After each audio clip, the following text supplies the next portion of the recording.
Si on fait un point donc, sur ces produits alimentaires sur lesquels on a vu, hein, c'est sur ces produits-là qu'on attend avant tout la qualité, avant d'aller sur du prix, on pose des questions qui sont lexicales. Ce que je vous ai présenté tout à l'heure, c'est du déclaratif dans une liste fermée. Donc on ne laisse pas beaucoup l'expression à des nouveaux termes.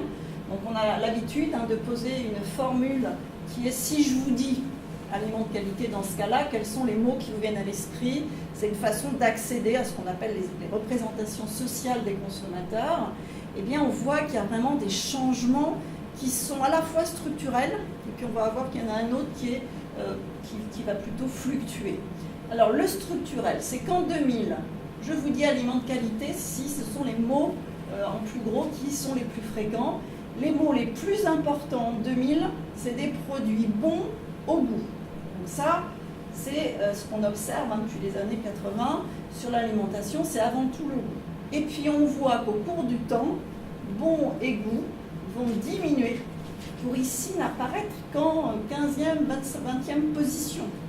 Donc le goût était très fort, va peu à peu s'effacer par rapport à d'autres notions. Le prix était quand même présent en 2000, à une période où on avait en effet eu une inflation. Il était très fort en 2007, là l'inflation était très forte, c'est qu'on associe à qualité un prix, c'est-à-dire qu'un produit qui est de bonne qualité, c'est celui qui a un prix élevé, et il disparaît pratiquement, comme le goût en 2015. En 2015, ce qui fait la qualité d'un produit, ça n'est plus le fait qu'il soit à un prix plus élevé. Et ce qui va beaucoup progresser, eh bien, c'est le terme bio, qui vous voyez en 2000 n'était presque pas cité. Il a progressé un tout petit peu en 2007. Et la surprise, en 2015, c'est le premier mot cité.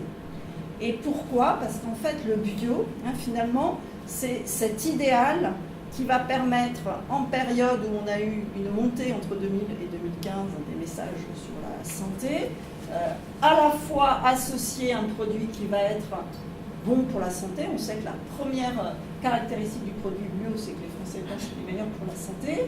Et puis, il va agréger d'autres notions qui sont qu'évidemment, il est associé à un produit naturel, qui, vous voyez, était cité en 2000, a disparu en 2007 et revient. Et il va aussi, évidemment, aller donc ces notions qui se sont développées d'un produit qui est meilleur pour l'environnement et qui, a priori, va correspondre à des produits bruts. Parce que les produits qui sont cités, on n'avait vraiment pas ça dans les années passées. C'est qu'est-ce qu'on attend d'un aliment de qualité aujourd'hui? C'est qu'il soit bio, mais que ce soit un produit brut. Parce qu'on va citer des légumes, des fruits, des viandes, des poissons. Légumes et fruits n'existaient pas, la viande existait. Et ils apparaissent de façon très forte ici, évidemment, parce qu'on a ce message sur la santé, qui est celui qui est le plus retenu par les Français, manger 5 fruits et légumes par jour. Mais on associe, avec toutes les crises qu'il y a eu, cette notion de je veux des produits que je fabrique moi-même, qui sont plutôt bruts, qui ne sont pas transformés. Et le bio, c'est l'idéal de tout ça. On a cette notion qui ressort très fortement dans les enquêtes, qui est aussi associé au local. C'est encore mieux quand il est de proximité, local, des notions qui n'apparaissaient pas avant.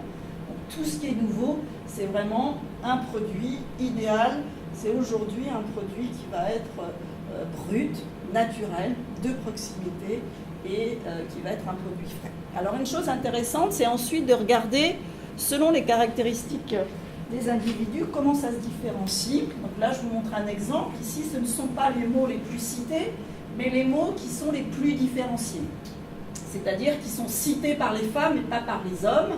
Et donc là, les mots que citent les femmes et que ne citent pas du tout les hommes, ça va être un aliment de qualité, c'est associé au jardin, au jardinage. En plus, je le fabrique. Je vais tout au début de la chaîne. Je vais prendre des produits fermiers. Alors on voit que les hommes vont utiliser une autre notion qui est assez proche, c'est circuit court. Les femmes, elles l'expriment par produits fermiers, les hommes par circuit court, donc des termes un peu plus techniques. Et c'est chez les femmes qu'on va trouver ces notions de critères de rassurance qui sont tous les sans. Je veux des produits sans gluten, les hommes ne le disent pas, des produits sans pesticides. On associe du plaisir, tous ces produits sans, c'est pas forcément que du négatif, mais aussi le naturel est plus fortement cité par les femmes. C'est ces femmes qui idéalisent des produits qui serait pas transformé. Hein. En gros, ce qu'on veut, c'est revenir en arrière et ne plus avoir du tout de produits chimiques. Les pesticides, c'est ce qui est monté le plus fortement dans les inquiétudes des Français en termes d'alimentation. Et les femmes ont associé les mots plaisir et équilibre. Et alors les hommes, ce qui est assez frappant, c'est que ce qui se distingue, c'est par des termes de produits qui sont plutôt consommés dans des restaurants, des produits de luxe, hein, des homards, du caviar, des protéines. Alors protéines, c'est pour faire des muscles, hein, c'est tout ce qui se développe autour du fitness, des pizzas, donc, et des produits courants. Donc la pizza voilà, est beaucoup plus associée à des grandes qualités chez les hommes, mais aussi des produits qui sont très consacrés dans les restaurants, l'épicerie, et puis l'environnement. Alors là, c'est aussi quelque chose qui n'arrive pas toujours de façon assez évidente, parce que dans les critères du choix, souvent les femmes sont un peu plus sur l'écologie, mais là, les hommes vont dire directement j'associe aliments de qualité à environnement, alors que les femmes ne vont pas le dire de cette façon-là. Donc vous voyez qu'il y a des différences très fortes, et les hommes vont citer le Made in France. Hein, la partie locale, ici, s'exprime par Made in France, qui est beaucoup monté en termes de